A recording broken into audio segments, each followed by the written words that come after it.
a real estate agent. All right, switching to so many people here. Switching to Blake Lively.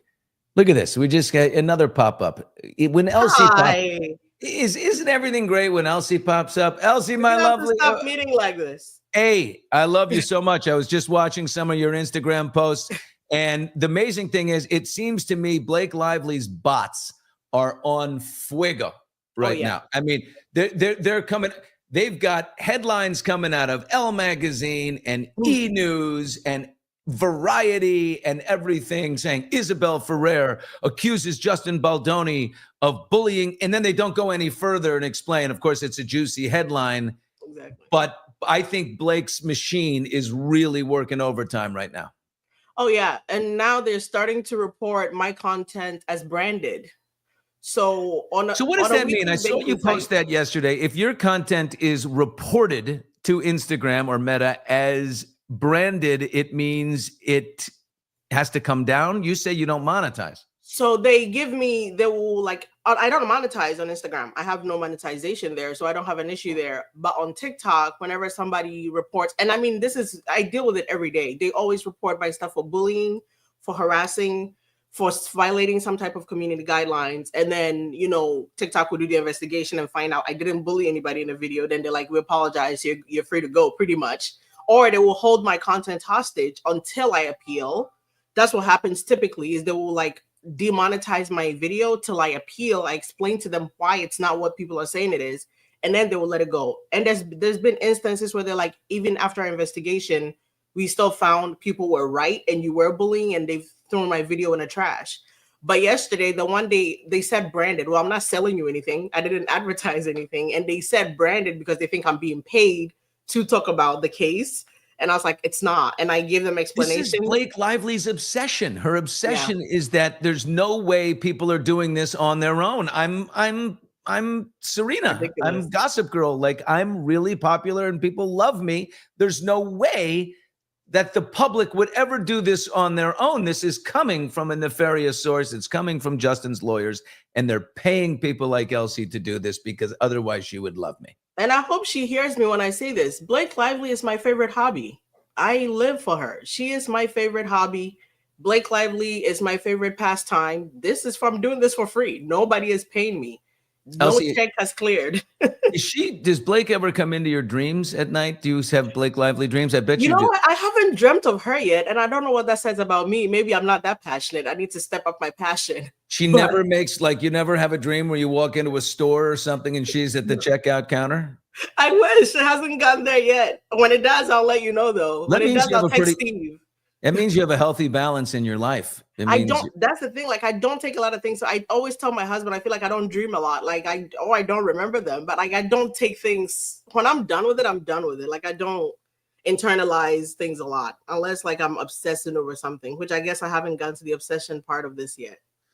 So the latest news was that, Isabela Ferrer's lawyers made a stink that Justin Baldoni was harassing her and intimidating her by subpoenaing her, which of course they wanted to do because he knows he's had nothing but beautiful interactions with her. She sent incredible texts after filming Wrapped on It Ends With Us saying, "You're the most wonderful man. You created a safe space." I mean, effusive love and laudatory praise for her director, Justin Baldoni. So he's like, no. We're going to subpoena this. This is coming out. He says, the fact that you sent us 5 subpoenas means you intimidated and harassed us. Why didn't you just answer them? You answered Blake's subpoena when she subpoenaed you back in the beginning, right off the bat. Your lawyer was like, okay. Yeah, hopped right on it. Here, Blake. Yeah. The crazy part about that is the text message was one of those things in the beginning everybody saw and was like, nobody sends that text message. Nobody used the word "so" 5 times or 3 times or 4 times to make a point. Like, I had such a good experience. It was so good, best experience of my life. And the thing that pissed me off the most about her lawyer's 23-page ridiculous hack job of a response that didn't need to be 23 pages just to tell me you don't want to get a subpoena was the part where he tried to lay the foundation for people to think she didn't send that text message because she had a great experience. She sent a text message because it was her first time working on a film, and that's just how you appease a director.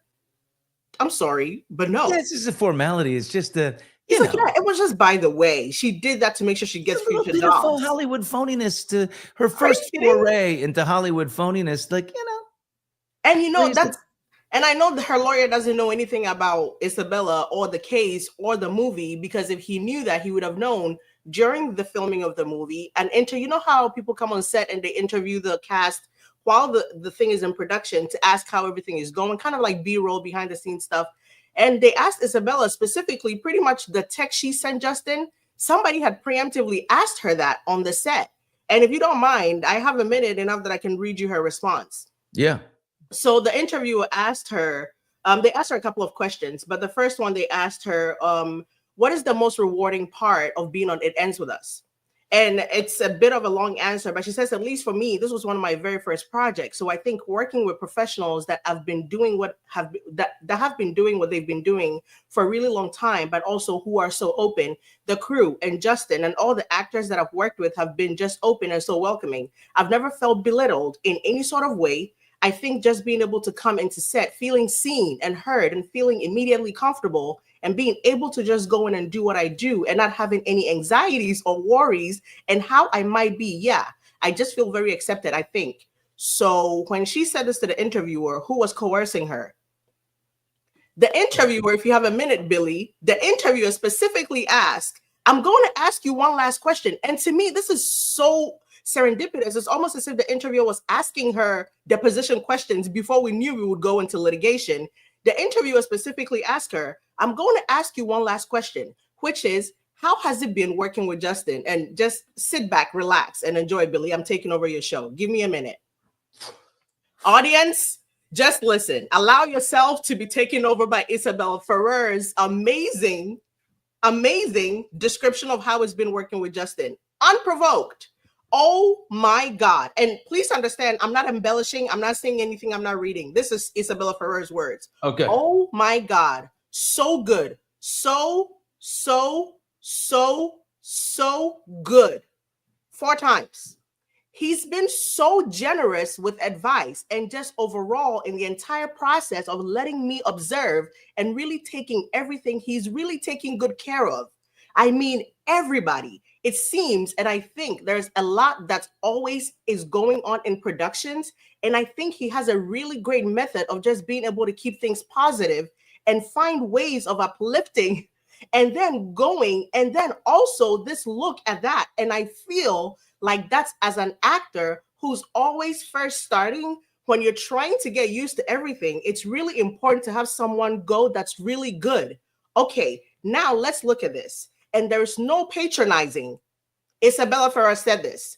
There is no patronizing. There is no, I don't feel not heard. I always feel like I can go up to him and ask for anything. I mean, our first phone call after I got this job, it was a FaceTime. And the first thing he said to me was like, whatever you need, whenever, call me. I immediately had his number. There was an immediate understanding that literally whatever, if I needed anything, I knew that I could reach out to him. That was an immediately such a comforting feeling that I wasn't just diving into something and not knowing what was going to happen. Yeah. I didn't make that up, y'all.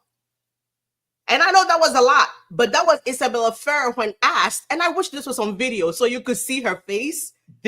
Her new name is Isabella Ferrer. It's ridiculous. Ferrer.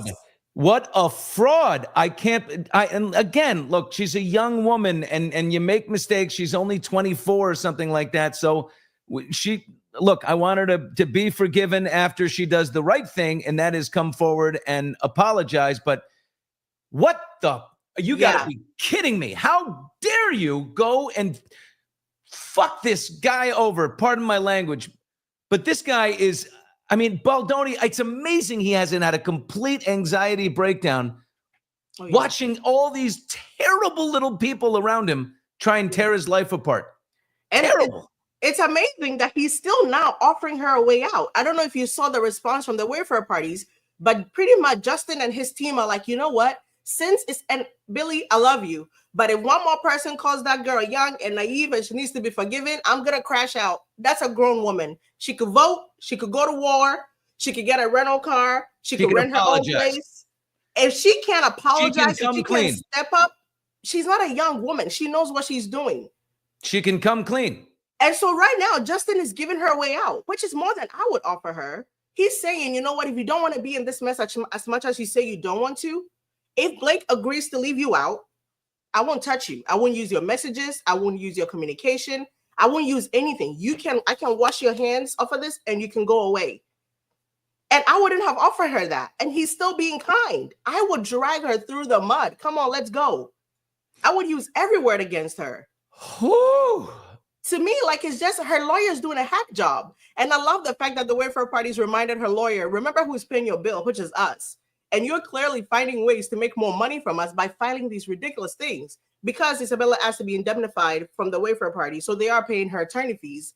But I find it hilarious that, like, people are saying, you know, she doesn't know what's going on. Yes, she does. Even if your lawyer is writing these things, you know what your lawyer is saying. You could have told your lawyer, don't use the word, this tea is too hot for me. I mean, just look. No, and a lot of people didn't know she said that. People know about the text message she sent Justin, but a lot of people don't know she told that to an interviewer. And I'm like, you can have your lawyer defend you to his best of ability, but your lawyer using the word harass 12 times in that document, 12 times, over a dozen times. Your lawyer using the word bullying. You know exactly the climate we're in with this case. You knew the word harass would not work out. You knew the word bullying would not look good. And you still shut it up and allowed your lawyer to say that. I have no sympathy for Isabel. She's not young. She's not a child. Maybe back in filming, you could say she's new, but like, you are having sleepovers. No, it's too diabolical. Woman. It's too diabolical. Look, I would forgive her if she apologized and fell on the sword, and no one will do that because they're past the point of no return. But if she did, I'd say, okay, I don't care. People are wired for intense evil. They really are. All human beings are, and she gave into it. If she can reverse it with some type of character, I'm okay with it. And I say, whatever, all right, go on with your life. But she won't, and therefore it's terrible. It's despicable. Exactly. And you know what? In the beginning, when she deleted her pictures, which I broke that story because I was really monitoring her Instagram, and I noticed back in March she had deleted her and Blake Lively's pictures. So I did a story about how she's deleted her pictures. And now I'm wondering if that's evidence spoilation. Like, were you trying to make us forget you were with her? Because you had sleepovers with a woman. You were wearing her clothes. You were wearing her shoes. I don't know. I have one child and I'm not having sleepovers with my young friends. I don't know what 30-something-year-old woman with 4 children and a husband is inviting a 20-something-year-old to their house to sleep over. Where do you have the time to hang out with, but you claim you have no nannies? Who is taking care of the 4 children while you and Isabella are in the bed swapping stories from being on set, which you never worked together, mind you? Someone posted up. It was in the chat a second ago, and it was,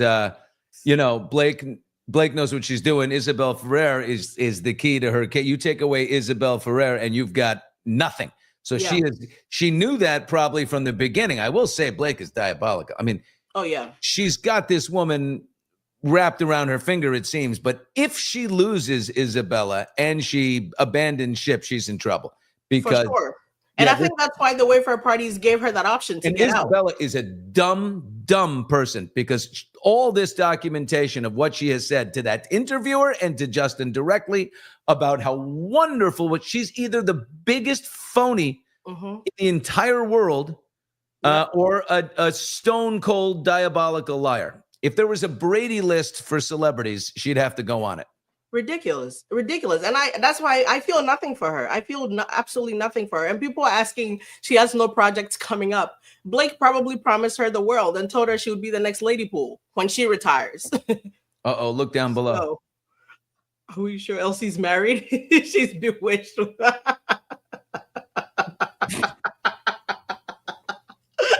Let me find out if my husband is watching this right now. It's time you meet Mildred. Billy, me and you will run away together. As soon as my son grows old, we'll run away together. I don't like We'll the be like, chemistry between Zaddy and Elsie at all. I will be watching like a hawk. we'll be like Olivia Pope and President Fitzgerald. We'll run away together. Oh, don't worry. I As soon love it. as my son is old enough. Oh my God! Into the chat with Copper Celtier says, yes, Isabella Ferrer. She's not a child. She's an adult. She can get a license to drive a car, buy a drink, and booze. Join the military. Vote. I'm with Elsie. She's a dang adult coming in from Canada right there today. Yeah. Oh, Elsie, look what you've done to everybody. Kristen, she's going nuts. DePietro over here. Love the name DePietro. It's very Italian. Best show today. Here we go. Kitty Cat is in there. Oh, Mildred is rocking. Mildred rocks the house every morning, else. She comes in and she loves her Zaddy. And I had to look up what Zaddy means. You did not know what Zaddy means, Billy? What is a Zaddy? I don't. Billy, please stop. ChatGPT is telling me it's a modern slang term used to describe an attractive man who exudes confidence, charisma, style, and often sex appeal. The word started trending in the mid-2010s, gaining traction through Black Twitter and pop culture. It's often considered an evolution of daddy, which can also be slang. We know what, Big Daddy. Okay, yeah. Zaddy isn't just physically attractive. He's well-dressed, stylish, confident in demeanor, charismatic and charming, often older or more mature. Okay. Wait, Billy reading definition of Zaddy has to be a segment. Can we have that segment on its own? This has to be its own clip. I can't. I'm actually crying. I'm not the only one. June here says, I just learned the term. Never heard it before. We're rocking that. Uh-oh. Oh, my God. There's Mildred. Mildred, please. Dude, Mildred brings the heat every single morning. I'm telling you, she's unbelievable. Wait, Billy, do you know what Hoochie Daddy shorts are? What? Hoochie Daddy shorts. Hoochie Daddy? I don't know if I'm ready for this. You have to look up Hoochie Daddy shorts and then match it with Daddy. What are Hoochie Daddy shorts? Oh my God. Hoochie Daddy shorts is a slang term that blew up online, especially on TikTok and Twitter around summer 2022 to describe a specific men's fashion trend. Short shorts for men. Whoa. Typically above mid-thigh. Wow. Often 5-inch inseam. Holy shit. And I've maxed out at 9 inches. Now we're going to 5. They show off the legs, especially the thighs. Summertime vibe, often worn casually. Something. All right, I'll tell you what. If we get to 5,000 people in the live chat, I will buy a set of Hot Mike's Hoochie Daddy shorts, and I will wear them live. Billy, please. I got to do it. You know what? I might start sending them out. We're going to start branding some clothing and some merchandise. I think we have to make Hoochie Daddy shorts. Do you see my eyes?